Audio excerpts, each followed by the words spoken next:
Salut tout le monde, comme tu peux le voir, aujourd'hui on est sorti de nos chambres, rendez-vous à Genève pour le tournoi de Genève qui commence le samedi 18 mai avec les qualifications et qui va jouer la semaine avant Roland-Garros. Donc aujourd'hui on est le vendredi 17 mai, on est arrivé comme tu peux le voir, il pleut un petit peu comme à Rome cette semaine. Donc ce week-end on va superviser plusieurs tournois, on va couvrir le tournoi de Genève pour les qualifications et le premier tour et également le tournoi de Lyon avec Laura qui sera à Lyon et ceux qui sont restés à la maison pourront parler de Rome. Donc on va te faire vivre un petit peu ce week-end, c'est parti, let's go!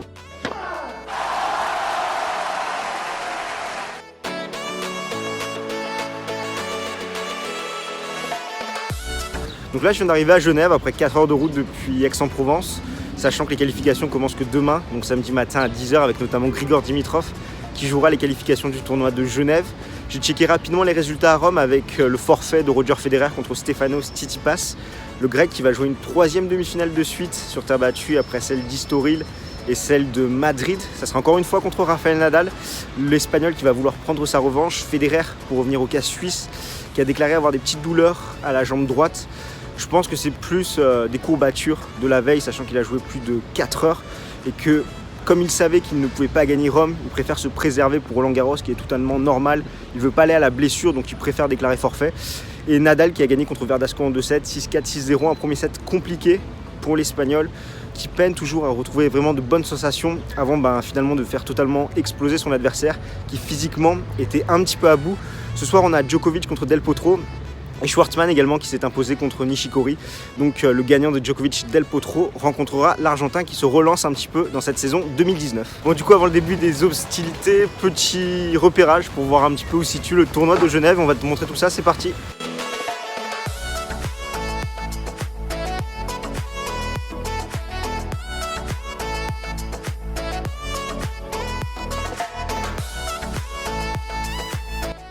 Comme tu peux le voir, petite halte au fameux jet présent sur le lac Léman qui jaillit actuellement.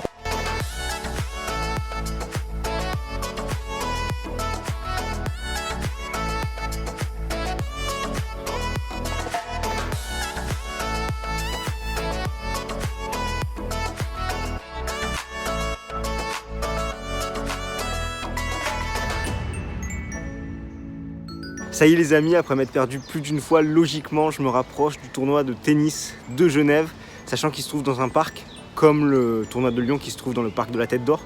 Le tournoi de Genève se trouve dans le parc des Eaux Vives. Donc là, logiquement, au bout de mon chemin, je devrais arriver sur les terrains de tennis.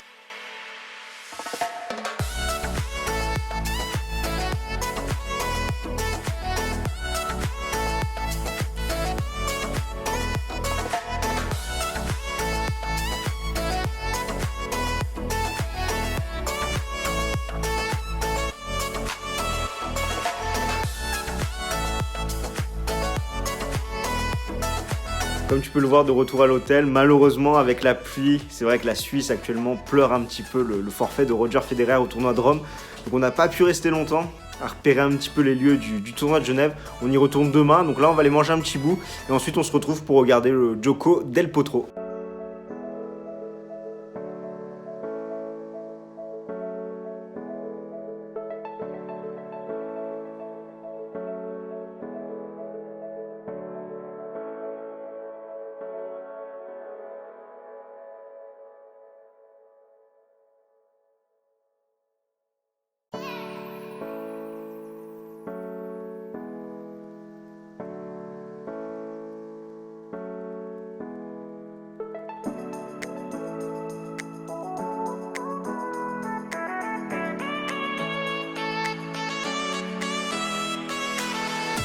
Fin de cette première journée à Genève, pour le moment que du bonheur, comme tu as pu le voir on s'est bien régalé.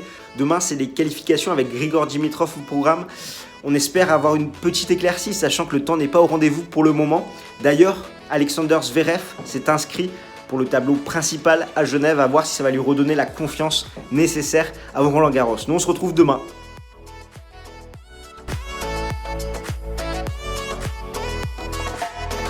Deuxième jour en Suisse avec au programme les qualifications du tournoi de Genève. La nuit a été courte comme tu peux le voir avec mes cernes, la faute à un Juan Martín del Potro Novak Djokovic qui s'est fini à 1h du matin, un match somptueux en 3-7 où l'Argentin s'est procuré 2 balles de match dans le tie-break du second set, mais finalement il a rompu avec un Djokovic qui est toujours sur le retour qui montre de plus en plus de belles choses, qui retrouve de la confiance, mais également Del Potro, 7 matchs joués cette saison et qui arrive finalement à obtenir des balles de match pour s'imposer contre le Serbe, un match qui ressemblait un petit peu à l'inverse du match qu'on avait pu avoir entre Thiem et Djokovic, où globalement le Serbe dominait dans cette rencontre contre l'Argentin, et finalement c'était lui qui était mené, qui aurait pu perdre en 2-7, et contre Thiem, c'était l'Autrichien qui dominait, et c'est lui qui a perdu en 2-7.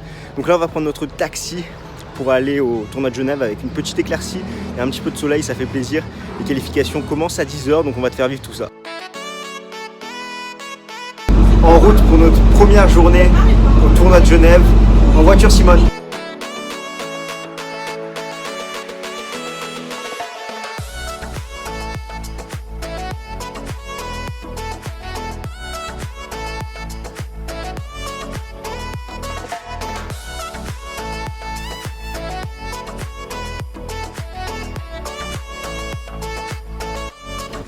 Le temps qu'on parcourt les 600 mètres restants jusqu'au tournoi, on va revenir un petit peu sur les demi-finales du tournoi de Rome. Donc avec Tsitsipas Nadal, le grec qui m'impressionne en ce moment, qui enchaîne. Physiquement, c'est monstrueux ce qu'il fait après avoir gagné Estoril. Il a enchaîné finale à Madrid avec le simple et le double. Et là encore en demi-finale, donc vraiment chapeau à lui qui fait une très très belle saison après sa demi-finale à l'Open d'Australie, qu'il faudra compter sur lui cette saison, notamment pour, je pense qu'il peut finir clairement dans le top 5 cette année. Rafael Nadal qui retrouve des couleurs, oui et non. Il s'est montré impressionnant en début de tournoi en laissant seulement 2 jeux sur la journée où il a joué 2 matchs. Ensuite contre Fernando Verdasco, c'était un peu plus poussif, notamment au premier set où l'Espagnol a eu des balles de 4-0. Là, il a su se reprendre ensuite en débreakant Nadal et infligeant un énième 6-0 à son compatriote qui était cuit. Ça peut être un bon match pour lui, sachant qu'il pourrait prendre sa revanche de la semaine dernière et enfin passer ce cap des demi-finales qui lui fait tant défaut, notamment pour la confiance pour Roland Garros. De l'autre côté, on a Novak Djokovic qui est vraiment impressionnant en ce moment, qui retrouve vraiment de très très belles couleurs.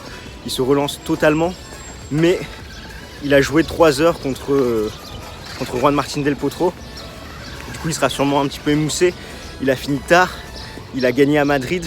Donc à voir ce que ça peut donner. Je ne mets pas forcément gagnant d'office pour sa demi-finale contre Diego Schwartzmann, même s'il partira favori, sachant que Schwartzmann, très bon joueur de terre, qui ne sert pas très bien, mais qui a quand même un très bon jeu de fond, très bon cardio aussi, qui va bien faire courir son adversaire, pas mal au contraire côté coup droit, côté revers.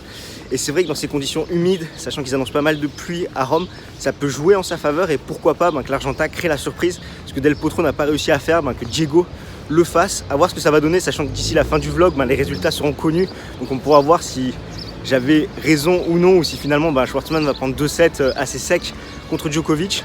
Donc je pense que Nadal va pouvoir prendre sa revanche sur Tsitsipas, même si ça risque d'être compliqué, notamment avec les conditions météo. Mais dans ces conditions un petit peu plus lentes à Rome qu'à Madrid, ça peut jouer en sa faveur, son lift va beaucoup plus gicler. Et de l'autre côté, pourquoi pas Schwartzmann créer la surprise contre Djokovic, un Djokovic un petit peu émoussé, encore plus avec cette pluie qui risque de décaler et de reporter un petit peu les matchs. Donc à voir ce que ça va donner. Nous on arrive bientôt au tournoi de Genève pour récupérer nos accréditations. Donc voilà dans les enceintes de Genève où nous avons été accrédités au niveau du programme du jour. Les qualifications, tout est là. Donc on a notamment Damir Dzumhur et Grigor Dimitrov. Et on va vous faire visiter un petit peu les lieux.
Donc voici pour le repérage des lieux, comme tu peux le voir, c'est dans la forêt. On a pu voir la victoire en qualif d'Amir Džumhur, également la défaite de Stéphane Robert contre Tommy Paul.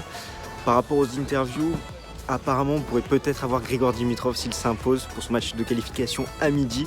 Donc on a hâte de voir ça.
What's your expectation for this tournament and for the French Open? Zero. I have zero expectations right now. I think just because I know what I've been through, what I've gone through. I think physically, I think mentally, and just trying to get back into a decent shape to say. You know, like I always expect more from myself, but right now expectations are really. I don't need to put anything on myself. Obviously, I mean, whoever I play has a chance to be the other player. That's how it is nowadays. Everybody's playing good tennis. So yeah, I just need to, as I said, to build myself up a little bit more, to have more time on the court, to start feeling my game a little bit more, and then I can talk more about that. But right now, it's simply. Going one day at a time and just making sure the body feels okay, and then I'm just taking the necessary steps to go forward.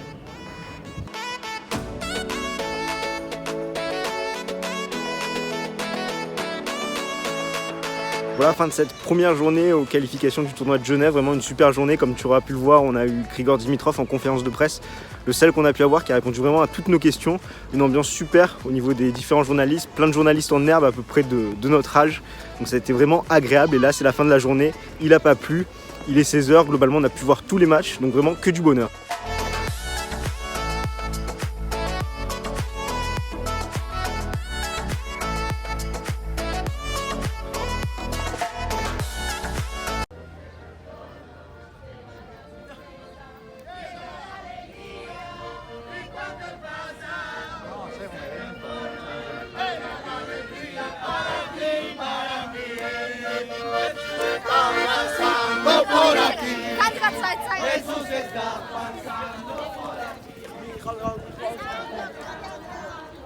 De retour à l'hôtel après cette superbe journée aux qualifications de Genève, moi je vais aller encourager Rafa qui joue contre Tsitsipas.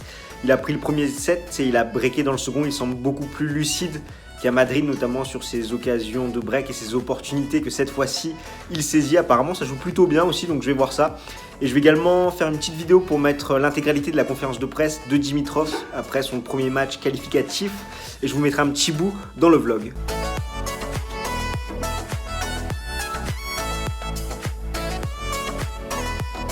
Et une journée de plus qui s'achève à Genève. Encore une fois, on a très bien mangé, vraiment une superbe journée. On aura eu le temps avec nous, on aura vu Dimitrov en conférence de presse, donc vraiment nickel. En plus, Rafa aura gagné, première finale sur lui pour terre. Vamos Rafa, on espère qu'il va décrocher son titre à Rome. On attend son adversaire, sachant qu'actuellement Djokovic mène 1-7 et il y a 4-3 dans le deuxième set. Donc pour le moment, ça semble plus simple que prévu pour le Serbe. On va suivre ça avec grande attention et en petit fond l'Eurovision. Donc voilà, on te laisse avec ça. Comme la plupart de nos chroniques, nous allons terminer ce vlog dans nos chambres parce que oui, aujourd'hui, le temps à Genève n'est pas au rendez-vous. Ils annoncent énormément de pluie, donc on préfère partir et pas retourner au tournoi, sachant qu'on a 4 heures de route et en plus, il y a un Djokodal en finale à Rome. Donc on a vraiment envie de voir ça, voir ce que ça va donner. L'ultime répétition avant Roland Garros. D'ailleurs, on va revenir un petit peu sur cette affiche avec Djokovic qui finalement s'est imposé en 3-7 contre Diego Schwartzmann. Diego n'a pas créé d'exploit même s'il a réussi à prendre le second set. Plutôt une belle performance pour lui qui a su contrer et vraiment faire courir le Serbe. Le Serbe qui a été très bon, mais sur certaines séquences, il semblait un petit peu plus émoussé. Physiquement, ça commence à tirer, ce qui est totalement normal après son combat de 3 heures contre Del Potro. De l'autre côté, Nadal s'est imposé facilement et de façon plutôt convaincante contre Tsitsipas. Donc vraiment une finale de toute beauté où d'un côté, on aura Djokovic qui aura la confiance avec lui, sachant qu'il a gagné Madrid. Là, il est sorti victorieux de 2 gros combats et surtout, il a l'ascendant psychologique contre l'Espagnol. Par contre, il va avoir ce manque de fraîcheur. Il a joué 5h30 sur les 2 derniers jours. Sur les 3 derniers jours, il a joué plus de 7 heures. Donc ça peut commencer à tirer, d'autant plus que la semaine dernière, il est allé au bout à Madrid, à voir ce que ça va donner.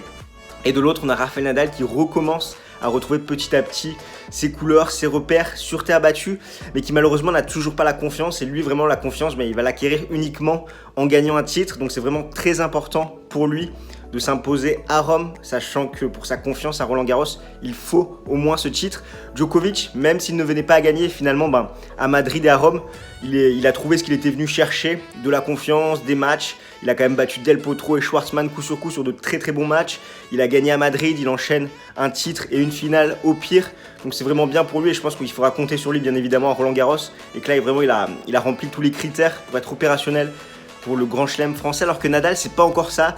C'est un petit peu trop timoré pour le moment. Et c'est vrai que contre Djokovic, il a souvent un petit peu cet ascendant qu'il n'a pas psychologiquement, sachant qu'il arrive souvent très crispé, il joue très court. Donc à voir ce que ça va donner parce que ce titre, encore une fois, est vraiment très important pour lui. Nous, on va suivre ça et comme d'habitude, tu auras un débrief de tout ça pour ce vlog.